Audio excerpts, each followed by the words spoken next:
Sean Dustin spent time in federal and state prison for drug trafficking and fraud. Upon release in 2006, he had nothing but the clothes on his back, a bag of mail, and legal paperwork. In 2010, he kicked a long-time methamphetamine habit and started the long climb back up the ladder of life. This is the Nowhere to Go But Up podcast. If you want transparency and authenticity, you're in the right place. This is the Nowhere to Go But Up podcast.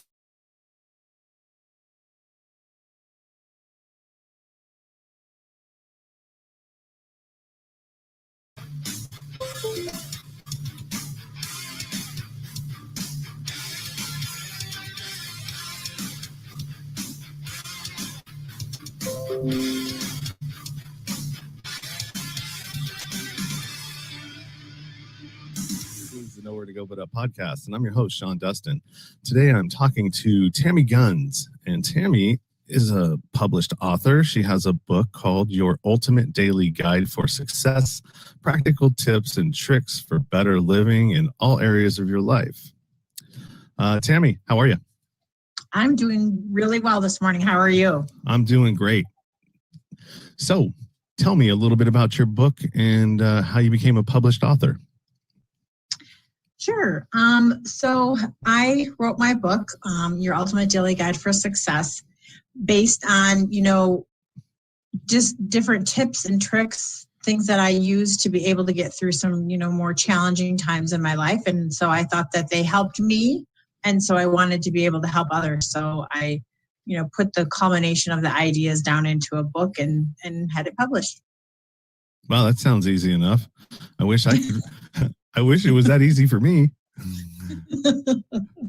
Well, what happens is I've written actually 2 books, and when I write them, I go for walks every day. It's part of my ability to handle, stress and challenges in life. And while I'm going on my walks, I don't really usually listen to anything, and my mind just goes. And so there's a lot of times I'll come home from my walk and then I'll just write a bunch of stuff down. And so, like I said, I feel like I know that, we all go through challenges in life, certainly not unique to any one of us. And so I thought, well, perhaps these tips and tricks could help others. Well, that's a great place to start from. I mean, anytime when you do anything it's with the intention of helping other people, that always is a good start, good place to start. Absolutely. So what brought you to my podcast? Actually, I know I put out a few posts, which I was surprised at the amount of response that I got. But then I started thinking, oh shit, we're all locked down, so we need something to do. Well, I like the idea of nowhere to go but up, in that like I said, each one of us has our own challenges, throughout our lifetimes, right? I mean, from the time that we're born until the time that we die, you have, challenges. And so it's not that we have the challenges, it's what you do with them. And so I came to your podcast because I just kind of wanted to share my unique journey and getting over, my challenge. My biggest challenge so far, multiple throughout my life, but was a big disruption at the age of 41, when after 16 years of being married, and I was a stay-at-home mom. I have 4 college degrees, and I actually worked when I first got married, but then my ex asked me to stop working in order to support his career. And I did. I mean, it was a family decision. And so then we moved around the country to support his career. And then as soon as he became a CFO and had a really great job, he just came home and said, so I'm done being married to you, and I know how much you love the children, so you can have them. And then he ran off with a 25-year-old girl. So there I was, midlife, not having worked for, I think it was like 10 years. I was not in the workforce. And so I had to start my life over really in my 40s, right when things should be starting to get a little bit easier. Wow, that's it's not unique. There's a lot of dudes out there that once they get their situation exactly the way that they want, all of a sudden now they need a younger version of the lady at home. And, Yes. but I mean, what in your 40s, that's tough, man. How old were your kids by that time? Were they out of the house or? No, they were young. So, I guess I should say middle age. So they were at a 7-year-old, a 9-year-old, and a 13-year-old. And so, but again, you kind of go through the stages of grief. I'm not sure if you're familiar with Elizabeth Kubler-Ross. She talks about actually the stages of grief, really when she's talking about death, but it can be any loss. It can be loss of a job, loss of a marriage, right now we have loss of our freedom to go about our lives, right, because of the coronavirus. And so you go through stages. And of course, I was very, very upset at first, but then after about 5 weeks, because I was a mess. I'm not kidding. I was laying on the floor in the fetal position, just crying my eyes out. And then I thought after about 5 weeks of being unable, just crying all day long, feeling like I wasn't doing anything. I just woke up one day and said, okay, this is my new existence, which is acceptance. And how am I going to make the best of it? So time to put my big girl pants on and figure out my life. And that's essentially what we all have to do, right? When we go through certain traumatic events in our life, things that change our situation and our circumstances. There is that, yes, grieving period, but at some point, I mean, unless you suffer from, some sort of mental illness or, depression of some sorts, just the regular average everyday people, I'm speaking for myself. All right. So people like me, I don't suffer from any yet that I know and that I was diagnosed with, but you just kind of gotta, okay, let's figure it out. This is the new reality that we're living in. How do we move forward from here? Absolutely. Right. So it really is the stages of loss. And some people, those that, I know we all define success differently, but those who tend to get stuck in situations, it's not that the challenge, because we all face challenges, it's the fact that they can't get past it. Right. And so for me, when I finally got to the stage of acceptance, like this is my new reality, I can't cry it and make it change. I can't, so therefore I need to figure out with this new reality, what am I going to do? And so, over the past several years, actually my life has turned out fabulous. In fact, I wouldn't change a thing.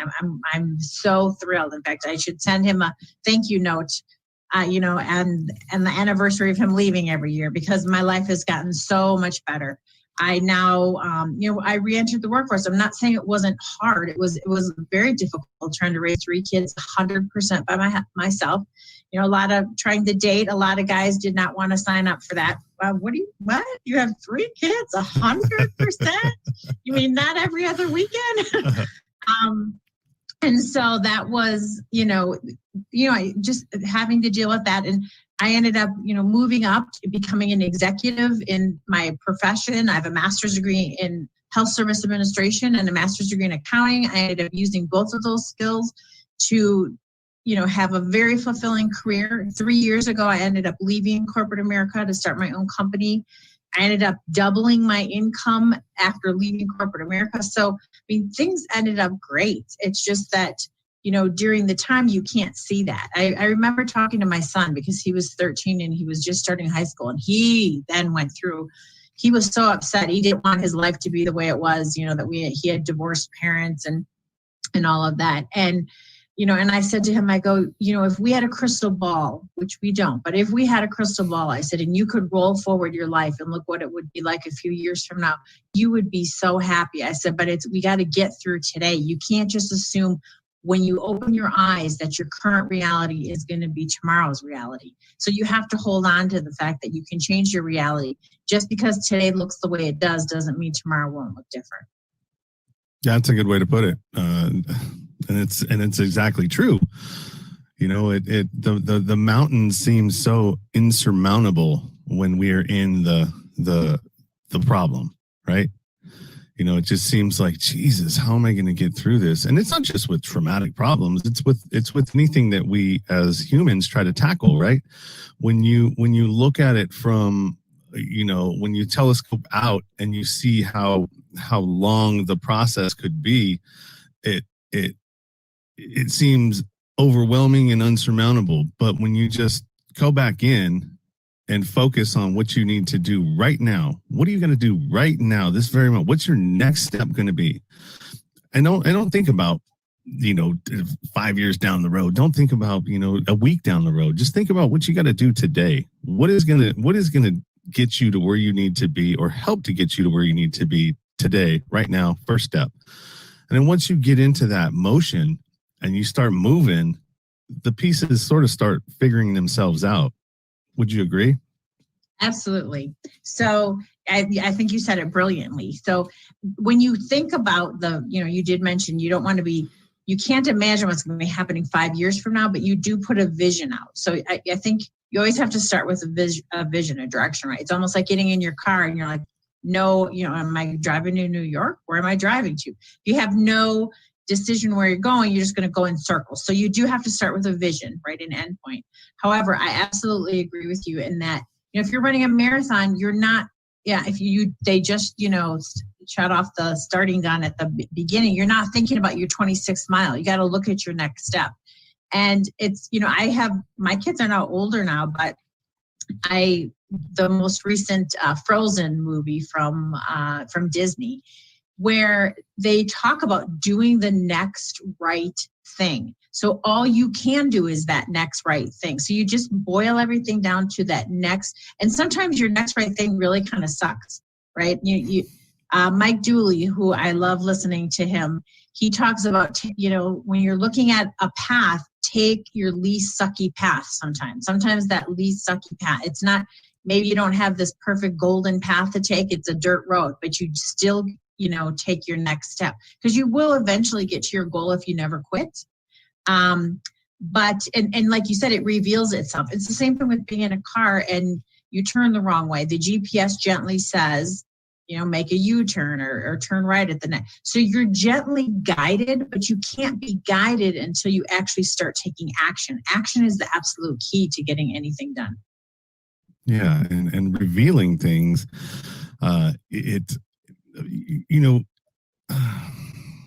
once you start moving and paying attention, and I think that's a big part of it. You're now paying attention to and having intention with whatever it is that you're doing.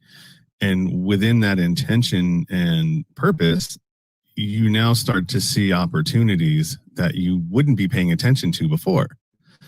And so these opportunities, as you're moving through your process, start revealing themselves. Oh, I can do this. Oh, I can do this. Oh, I met this person. So now, and they fall into exactly what it is I'm trying to do. So let me try and cultivate this relationship to understand better where I want to go through this individual. And if they're accepting and open to your wanting to have help, I mean, that's even better. It's an organic process that has to happen. There's I'm going through this right now with this podcast and social media and these. I don't know if you're in those. Well, you're obviously in those rooms if you got my post. But I mean, these people that are follow for follow Instagram, follow for follow on YouTube, and it's like okay, that's cool. I'm getting my numbers up, but those aren't organic numbers that are going to turn into anything. Those are just people that are just trying to grow their number, and nobody's engaging with any of their content. Does that make sense? No, absolutely. Again, you stated it really well, is that, information comes about as you take new paths. And the thing, I believe, you just have to hang on to your goal, right? So you make a decision. Nothing in life happens without first making a decision, because when you make a decision, you get conviction. And that's kind of like fire in your gut to have something happen. But the thing is I always, say is that my mind is so feeble compared to the mind of the universe, right? I mean, the power that created the stars and all of the planets, certainly it's far more powerful and knowledgeable than my mind.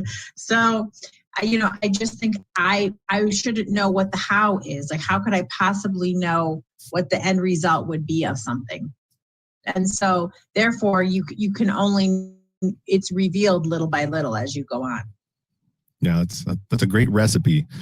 And the only real way to find out that recipe, I mean, you can listen to us, you can, obviously listen to this podcast and it'll give you an idea, but actual experience with it and going through it yourself really is the only way to figure something out. Put yourself in situations, try different things. That has been my experience. I mean, people can tell me anything I want or they want, but until I'm actually in the process myself and experiencing it and understanding it, and I'll give a perfect example. So think about children. All right. Think about your kids. And before you had kids, you'd hear people talk about, "Oh, God, my kid, I love them so much. That it hurts. I just, what I mean? I can't explain how much I love my children." And if you're somebody that doesn't have kids and you're listening to them, you're just like, "Hey, okay, whatever." Yeah, I hear that all the time, whatever. Mm-hmm. But once you have your own kids, then that light switch turns on and you're like, "Holy shit, I get it." You know what I mean? I understand because, I love my kids more than anything, like to the point where I'm like, damn, it had me rethinking, have I ever loved anybody? You know what I mean? But it's a different kind of love. I don't know if that's a good analogy or not. It's early. No, it's a very good analogy because yes, it is a different kind of love. It's an unconditional love, right? Where I remember when my son was, and I even carried, being the woman, I even carried my children. And until he was actually born, I remember the minute he came out, I was like, I would kill for this child. I would defend him, to the ends of the earth. And so, but that's probably a good thing that we're made that way. Otherwise, we probably would kill our own children. So it can drive us crazy too, right? Yeah. But no, it is a matter of experiencing life because knowledge is for the mind, right? But knowledge does not equate to change in behavior. So that's actually a really key concept, is that knowledge does not equate to change in behavior. How many of us know how to be at our ideal weight, right? All of us, right? Eat less, exercise more, okay? I mean, I know there's all sorts of formulas, what to eat, blah, blah, blah. But how many of us can raise our hands and say we are at our ideal weight? So our knowledge is there. We know that. We know how to be healthy, but how many of us really are? So experience is really what's important. It's knowledge it's actually, you need to integrate. Like, that's actually a term that I think is going to come into, more into mainstream. It's a matter of integration between what you say and what you do. So, I can, whatever you say, but do you actually do it? Again, action is key, but knowledge in and of itself is pretty much useless. Yes. I'm struggling with that right now too. My weight bounces up and down. I mean, I'm lucky that I carry it well, but I mean, my clothes tell me that, hey man, this shirt's starting to be a little tight, around the back over here, those handles are starting to come back out. And like, I know that I'm supposed to be eating, I know that everything in the middle aisles of the grocery store are horrible for you and that you shouldn't be eating that. But that didn't stop me yesterday from eating a whole bag of Lay's chips. And not the small ones, the big ones. I struggle constantly with, and I think that's more discipline, and when you're not disciplined, that really, that's kind of the key, man. If you can figure out how to discipline yourself to not, I mean, it's hard to starve yourself of something, especially when the stuff tastes good. But for health reasons and other things, there's just so many things out there that have come to light that prove to us that, hey, a lot of the stuff in there, it causes cancer. You know what I mean? You 30 years of eating that, it comes out that, oh my God, I got cancer. What is it from? Well, what have you been eating? I don't know, everything in the middle aisle. Well, so what you're saying is actually something that a lot of people struggle with. Last year, actually right around this time, I did a TEDx talk in Dallas, Texas on why the best healthcare system starts with you. And basically, I used the analogy of if we had one car and one car only that was going to last us our entire lives, don't you think we would be hyper vigilant about taking care of that car, right? You would make sure you had oil changes. You'd probably have your auto mechanic on speed dial on your phone, right? So you would be hyper vigilant because you're like, this car cannot break down. It's the only one I have. Yet we are not hyper vigilant, and we know we get one body, and one body only. Science hasn't come where we can replace parts yet, all these, small parts. And then I talk about how what happens is we act from the teenage brain. And the teenage brain, what is the teenage brain? It says, all I care about is what's fun in the moment, right? That's a teenager. But in their defense, right, the frontal lobe of the cerebral cortex is not completely developed in a teenager.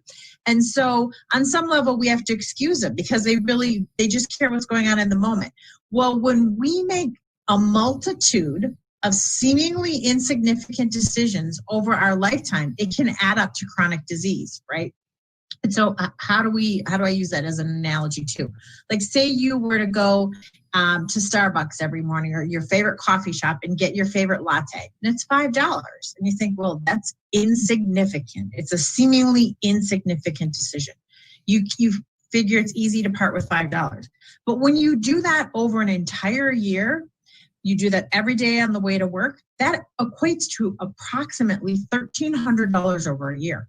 Now, if you were to spend $1,300 at one time, you would probably say, wait a minute, that's a big decision. I'm going to look at the pros and cons before I'm going to part with that much money. However, we spend $1,300 over a year in $5 increments, and we don't think about the $5 increments. That's the same way with our health in that, it's one brownie, it's one bag of potato chips. Right, it's only one. So when you break it down, you think it's a $5 decision. But what happens is over a lifetime, those seemingly insignificant decisions we make every single day of our lives amount to chronic disease. That's a good way to put it. That also ties into the last episode that I had with, and my guest talks about is personality permanent. And, future self, present self. And when making decisions, studies have been done that when you replace, when you talk about, all right, well, I'm going to do this. All right, well, what would my future self say? You know what I mean? Because we're writing checks today that our future self is not going to be able to cash. Well said. Absolutely. Right. And so, and I also use this other analogy, which I think helps, is that, we all know the fable of the frog in the boiling water, right? And so a frog that's put into boiling water immediately jumps out because it knows it will suffer an early demise, right? Whereas a frog that's put in lukewarm water, and then you slowly change the temperature of that water to boiling, the frog doesn't notice, right? It's so small, so incremental. But then, of course, the frog ends up, unfortunately, dying early. Well, it's the same thing with our health, is that bag of potato chips, that next cigarette, all of a sudden you're in lukewarm water that became boiling water. And so you can end up developing chronic disease. You can end up developing debilitating disease, or you could croak early like the frog, right? And so but here's the thing. Sometimes it's our path of least resistance, right? So you're feeling upset. I don't want to feel upset. I'd rather feel good. Macaroni and cheese is going to make me feel good. I'm upset. I want to feel good right now. That cigarette is going to make me feel good. So it's your path of least resistance. That's why you need practical tips and tricks to, instead of grab something that's going to hurt yourself in the future, like you just said, your future self has to pay for that check that you just wrote. Instead, if you have alternative techniques to get to a state of peace, you're not going to need to go to those, less healthy choices. Yeah, exactly. But it's a lot easier said than done, right? Absolutely. It's a trained. Well, I mean, it's a trained behavior that you have to instill and make it a habit. And so that is the hard part, is making it a habit, because you're so ingrained. I mean, we are just look at people in general, the species. We are creatures of habit. Like, everybody has a routine. I mean, it's the one thing that they tell you, if you're a high ranking or high profile person, stay away from routines that people, can, because, I got to pick the kids up at this time. I mean, we set ourselves up for what's the word I'm looking for? Structure. We structure our lives to the way that it's the most easiest and most efficient for us in some ways, and that's a trained behavior. So trying to untrain that behavior and do something different, that's the hard part. Absolutely, change is hard, right? And so you're saying exactly what people do, but what really happens is we're living unconsciously. It's as though we're asleep through our lives, because we get up and we eat breakfast, take a shower or whatever, everything the same routine, go to work the same way, do the same thing at work, drive home probably the same way. I mean, it's like, right? We're on this literally living unconsciously. Now, there's a part of the reason why we like habits is because then it doesn't require brain power, and anything that requires us to think differently makes us pause. Wait a minute, is this safe? This is different. My mind's not used to this, so you have to take pause. But one of the ways that you can do changing of habits is if you're about to grab that bag of potato chips, literally tell yourself, stop, right? And then it's stop, okay? And it makes you what? It makes you think for a moment versus doing your unconscious choice. When we do those things, the path of least resistance to a place of peace and happiness, right? Although we know it's temporary, right? Because pretty soon that bag of potato chips will be gone.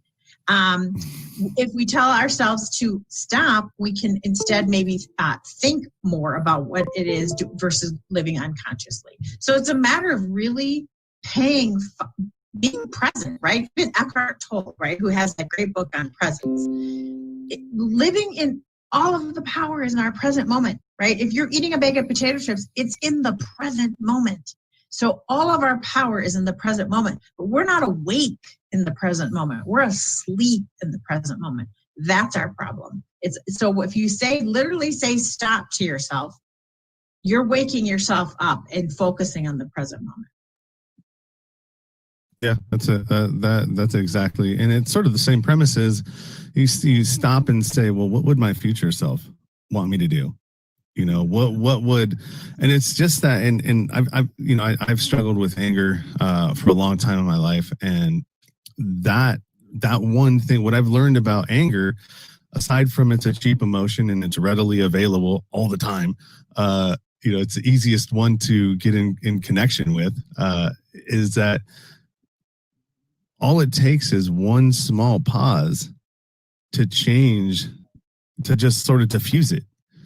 When I start getting into that, like I used to road rage, man, I used to just go nuts on road rage a long time ago before, and I'd step on the gas and go and start chasing somebody if they cut me off. And it'd be a dangerous thing. Some of it was just adrenaline, but at the same point, I mean, these days, you don't know, man, people were starting to get shot. It was around that time where people were getting out of their cars, and it would stop me was that. But I mean, there was one time when I was in traffic and I was at a stop sign or at a stop, and I looked behind me and there's two guys. One of them, I guess that had been happening behind me and I wasn't paying attention. And when I looked in my rearview mirror, one of the guys got out and the other guy, and they just started brawling right there on the freeway. It was crazy. And I thought to myself, I'm like, God, that looks like, how ridiculous is that? And then I had to really start to, I'm like, well, you do that. I mean, would you may not have gotten out of the car yet, but I mean, at some point, if you keep doing what you're doing and reacting to, I mean, what are you reacting to? You don't know that person. You don't know what they're going through. You don't know what they have underneath their seat. You don't know anything about them, but you're allowing them to take you out of your normal mentality and throw you into a chaotic mindset. And yeah, I stopped, and I don't know where I was going with that. It was just sort of going, and then I was whoo, off to the left somewhere. You were talking about saying stop, and you know what? Here's the thing: cooler heads prevail right after. But here, when people are angry, it's as though you are drinking poison, but you're expecting the other person to die, right? So anger is drinking your own poison, but expecting someone else to die. So yes, I mean, one of the things about anger is if you peel it back, anger is really all the way back. It usually relates to fear. And fear of what? So when you look at these situations, what do you fear? And so being able to, now, of course, a lot of times in the moment, people can't think that. But if you look at some of the situations in your life when you've been angry, if you peel it back, it could be fear. Right? Like right now, people could be angry they lost their jobs. Well, if you peel that back, it's because they are afraid. How am I going to pay my mortgage or my rent? How am I going to put food on the table, right? And so anger it's like a survival mechanism, right? And it comes up very quickly. And so the ability to recognize that, right, and breathe, take a moment to pause, which will center yourself back in the present moment and breathe, and then this too shall pass. And this kind of falls right into, everything that we've been talking about is sort of geared towards how do you be a human? You know what I mean? How do you get through this life? We don't have instruction manuals. We don't, and the schools that I went to didn't tell you much. It told you how to listen for the bell and move to the next stop, and a bunch of other things that, some of them are true, some of them aren't. We're taught a lot about history, but we're really not taught about the real history. We're taught about what they want us to know about the history. So there's a lot of things that we don't get taught and come up with a blueprint to be a good person. I guess part of that could be, if you're into religion, the Bible is a good blueprint. It's a story. I'm not religious, and I don't knock anybody that is, but it's a story. It's a good blueprint. I read Psalms and all these other things when I was in prison. I had nothing else to read for 30 days at one point. So they threw a Bible in my cell and I started reading it. But it was, it's, a lot of these things that are coming out now, with the coaching, that's why life coaching and all these different coaching people are so popular right now, is because we have a whole population of people that just don't know how to be people. Absolutely. So, which is one of the things I do. I actually do life coaching for people because, I want to be able to share the things that I've learned over, my lifetime of being here on the planet, and the things where I've, messed up. So hopefully they won't make those same mistakes. And you're right. So we are, by being human, we have emotions. So it's the ability to manage those emotions effectively, right, over our lifetime. And so you've learned, right, you've given us examples where that anger is not effective, right? Now, anger can be effective in that it's very motivating, right? Anger is actually a higher level emotion than depression, because when someone is depressed, there's apathy. They don't care. They don't want to get out of bed. They don't want to brush their teeth. They don't want to brush their hair. So they literally there's no motivation. So once you get angry, it's actually an action feeling. So it's a higher level in that now you're going to take action. You actually have a feeling in your gut that wants you, to do something. However, as you know, it's not the highest level emotion. And so it's a matter of just always, if we can be present and be far more, concerned about what's going on. Too many of us worry about the future, right? Worrying about the future does not change it. All it does is rob today of joy. So you're robbing yourself of the present moment. And then we also spend so much time thinking about our past. Oh, if this were different. Thinking about your past, you can't change it unless you're going to learn from it. That would be a productive thing to do. But it's almost like if you're taking your energy dollars that are meant for today and you're thinking about your past, that's almost like taking real, say, United States dollars and investing it in a bankrupt company. What's the point? I mean, the company's bankrupt. So you don't want to take your energy dollars that are meant for today and spend them on the past, or for that sake, spend them on the future. You know, again, the only reason I'd spend something on the future is because you're setting a future vision, not because it's, you know, because again, you think too much about the future, you're not in the present moment. And when we're not in the present moment, we're not cognizant of what's going on. But you know what? It's a lifelong thing. Life is, I always feel like there's two directions you're going. You're either growing and expanding or you're shrinking and dying. And so, you know, being on this path, hopefully we're always growing and being a better person. Am I a better person today than I was yesterday?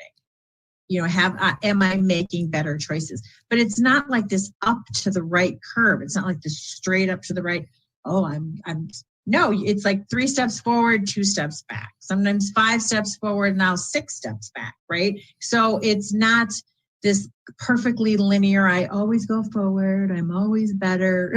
No, I mean, we're people, right? I mean, all of us at some level, at the very core, we feel unworthy, we feel unlovable at our very, very core. And if you can get down to that and say, no, I am good enough now, and love yourself now, that absolutely unblocks so much of your life. But at a core level, a lot of us, the fear comes from, you know, am I lovable? Am I worthy of what's going on?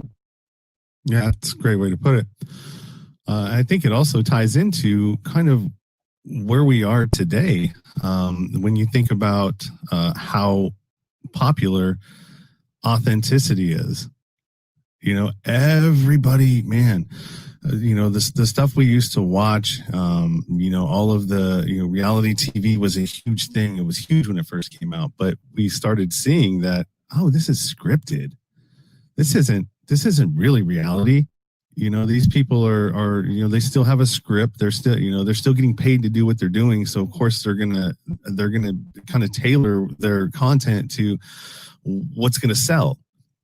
And people right now are becoming really popular by being authentic. I get a lot of feedback and a lot of praise for just the stuff that I put out about myself.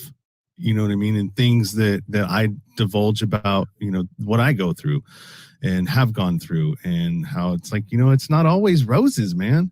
It's not always, you know, the grass is greener on the other side of the lawn. It's struggle, and it's learning about yourself, and it's learning about, you know, hey man, I was shitty today and I didn't like how it felt, and I hurt somebody's feelings and it didn't feel good.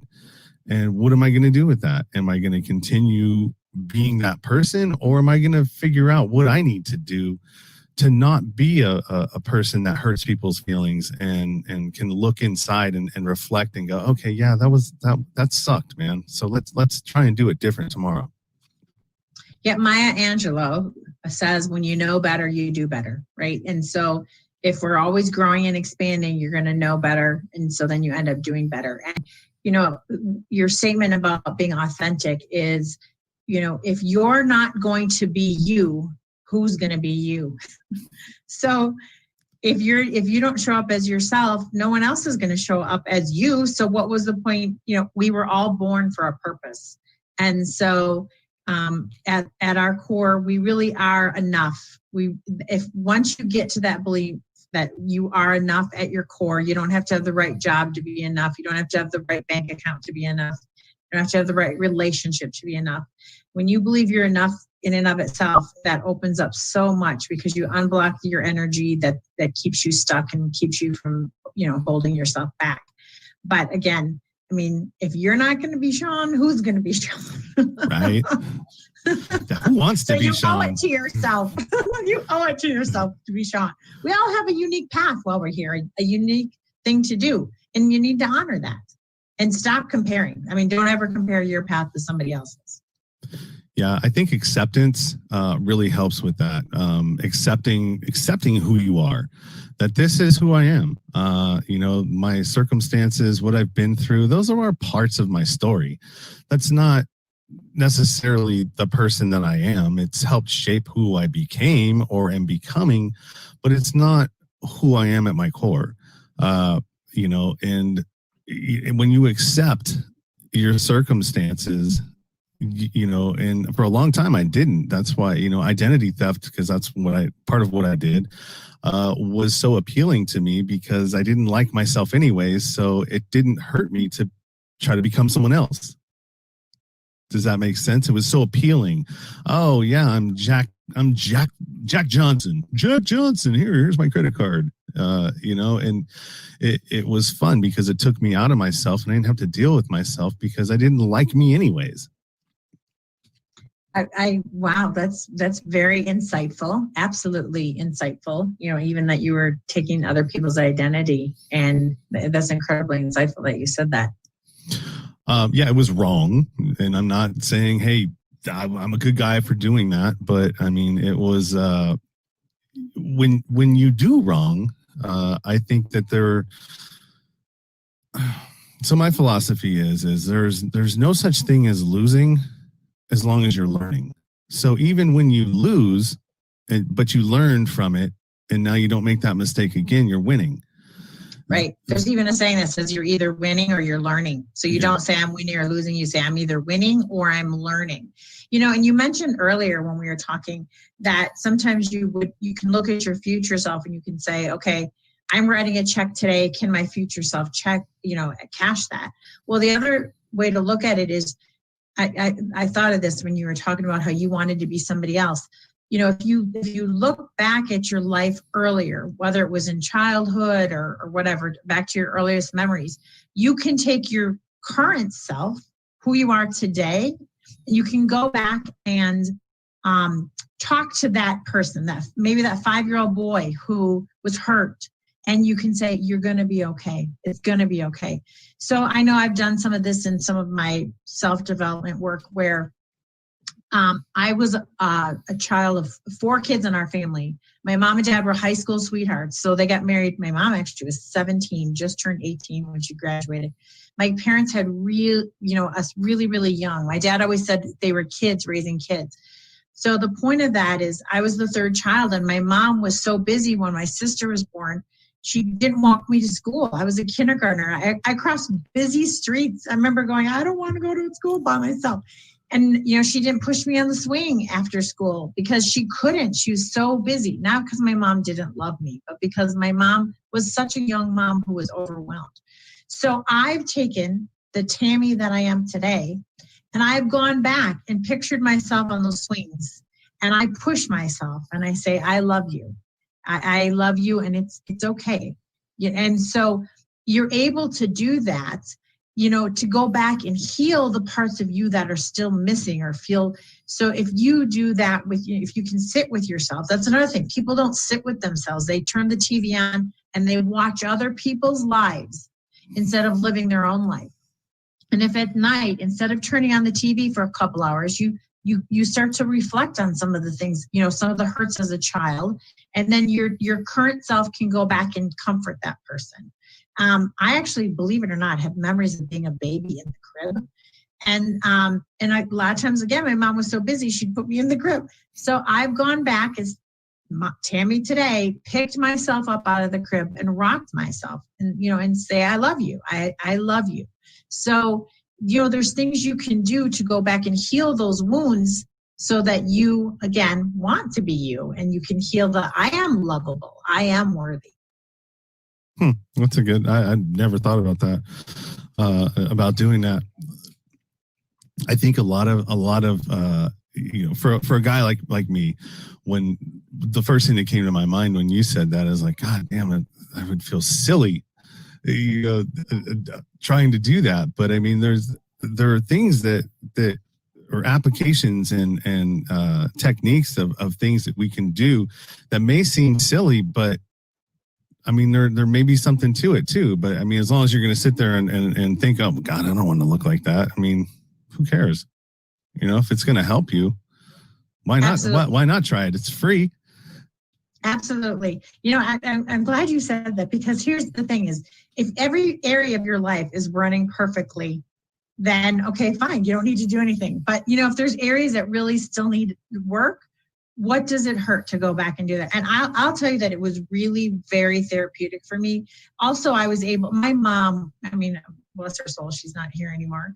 But my mom was an amazing grandma, full of love.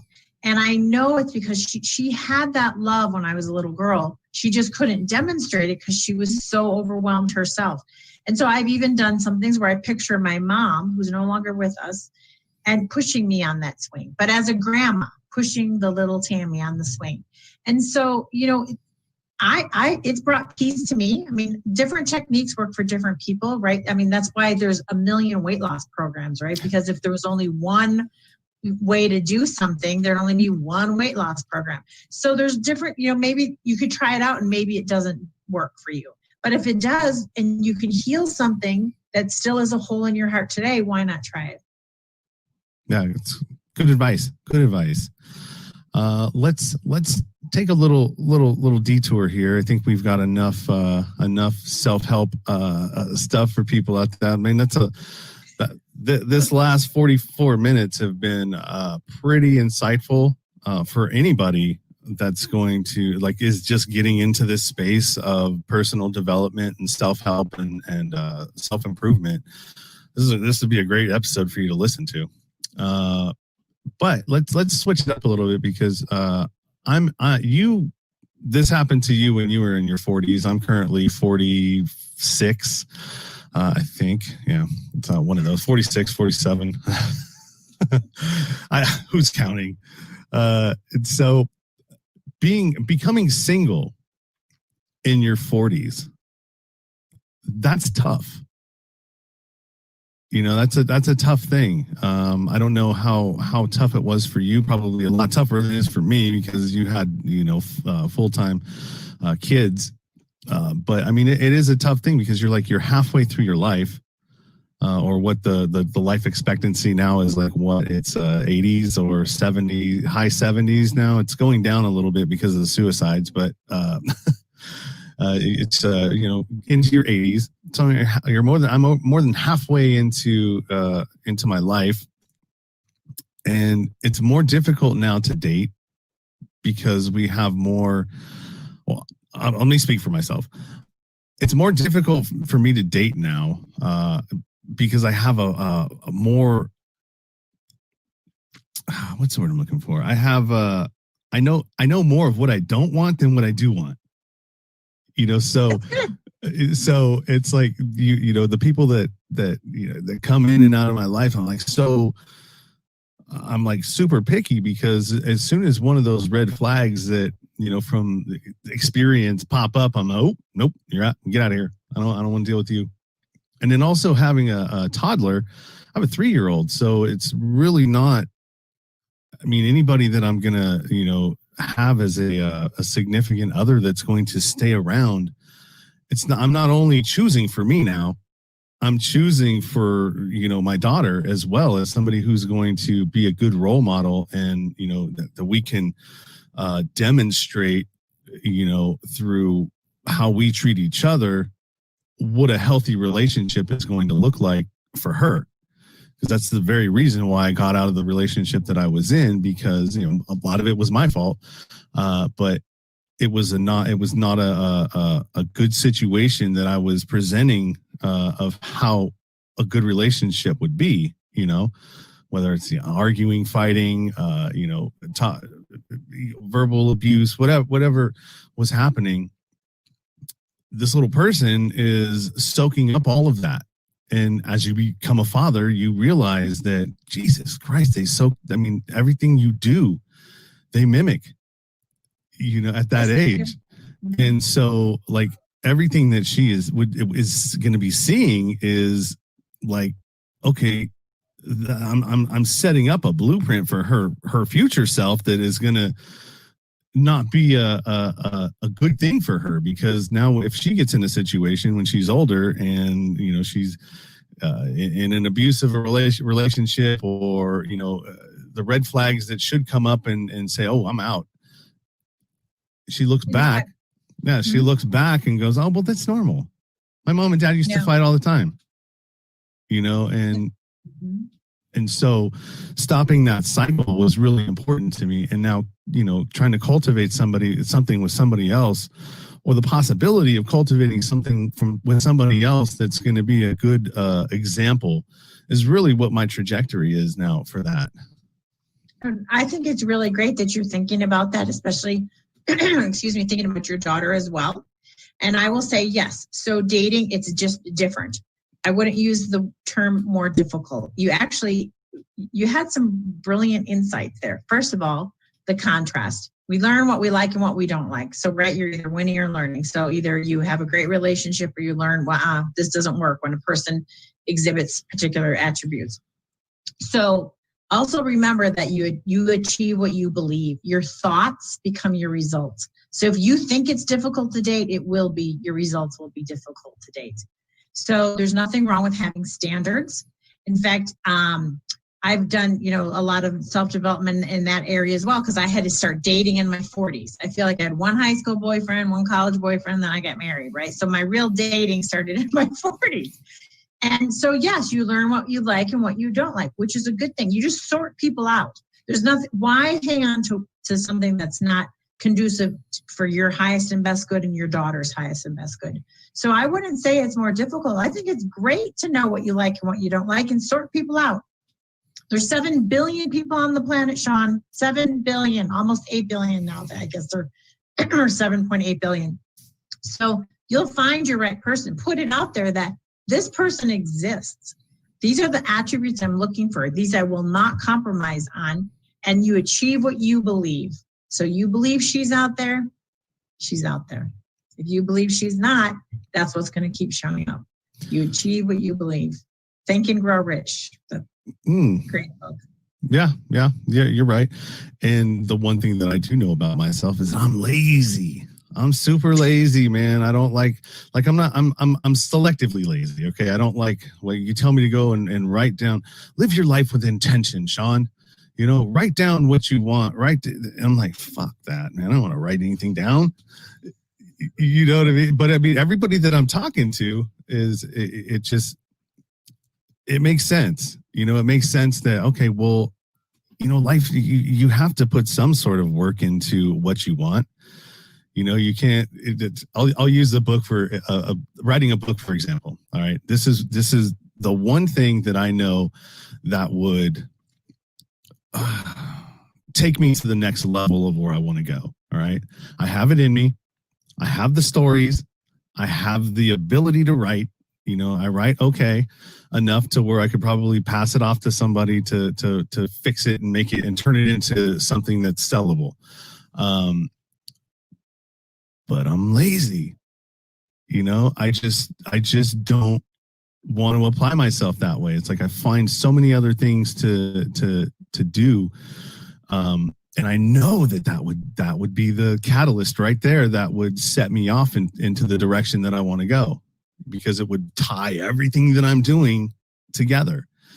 And so for me, it's like, I have to keep talking about it. I have to keep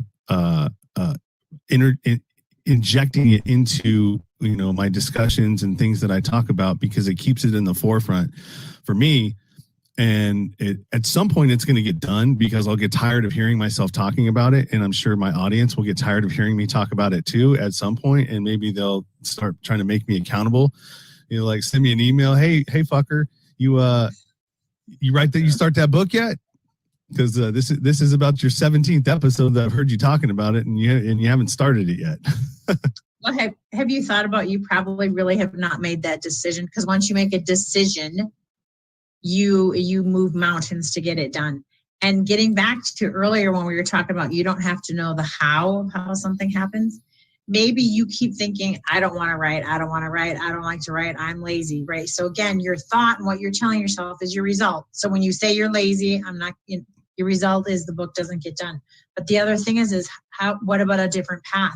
You like to talk. What if you record what you're thinking instead of writing it and then you send it off. There's lots of people that can translate it into a book. So maybe you're thinking it has to be one path, which is sitting down and writing it, when it could be something you just voice and someone else then takes that and writes it. So there's other paths. Maybe you're trying to mess with the cursed hows. How's this going to happen? Yeah, that's a good idea, because I do like to talk. I talk way too fucking much. I mean, sorry for the cussing. I'm a construction guy, so that comes pretty naturally to me. But yeah, that's a good idea. I'll have to try that. I'll have to sit down and try that, because it doesn't. I mean, literally, like yesterday, I had 7 of these set up to do. I think by the time May 1st rolls around, I will have completed. And not published, but I've completed at least almost 30 to 35 interviews. So, I mean, that's almost 35 hours if you think about it. And so if I could spend 35 hours talking to absolute strangers and about what they're doing and their books and things that they've written, I'm sure I could knock out 1 in 35 hours. Yeah, maybe. Yes, or at least a chapter. You can do this. I think you got awesome energy. I was going to say lovely, but I thought as a construction worker, you might not want to hear that. Like you do. You have very lovely energy, very awesome energy. I think you're an amazing human being, and you're morphing into an even more amazing human being. I have thoroughly enjoyed talking to you. I really have. I think you're a great guy. Well, thank you. I appreciate that.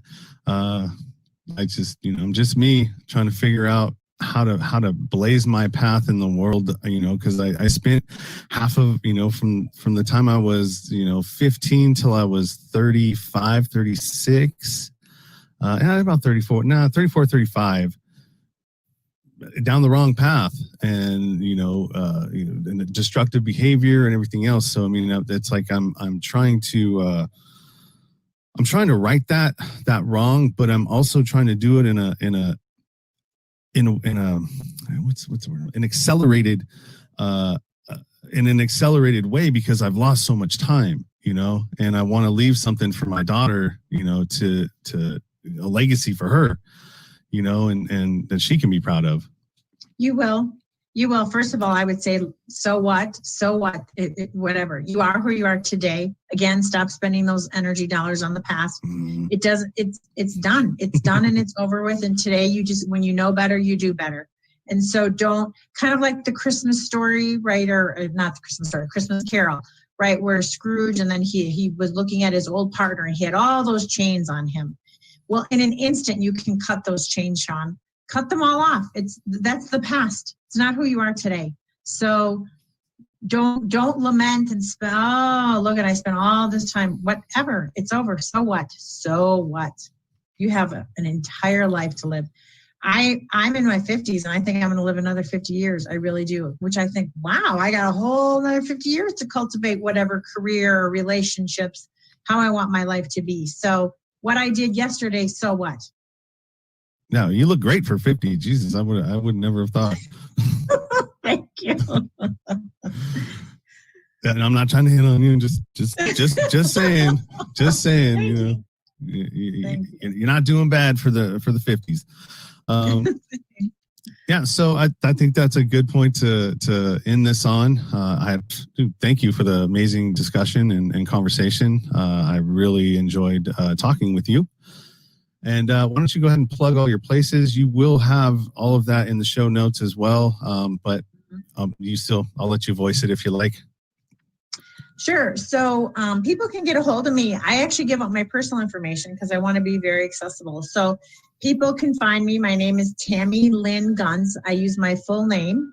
And so you can find me on LinkedIn. That's actually where I do a lot of networking, just on LinkedIn under Tammy Guns. And you can email me at tammylynguns@gmail.com. Or I don't care if people call me. My number is 303-301-4231 because I do personal coaching. So absolutely more than happy to help anybody. If our paths cross, great. And I can't thank you enough. This has been fun. I really, really like talking to you. Well, maybe we can talk again sometime. That'd be great. Yeah, I mean, I'm a social guy. I like to talk to people. It's it really helps me. These podcasts, and when I talk to life coaches, and sometimes a lot of it I ask questions for me. You know what I mean? Because I'm trying to still figure things out.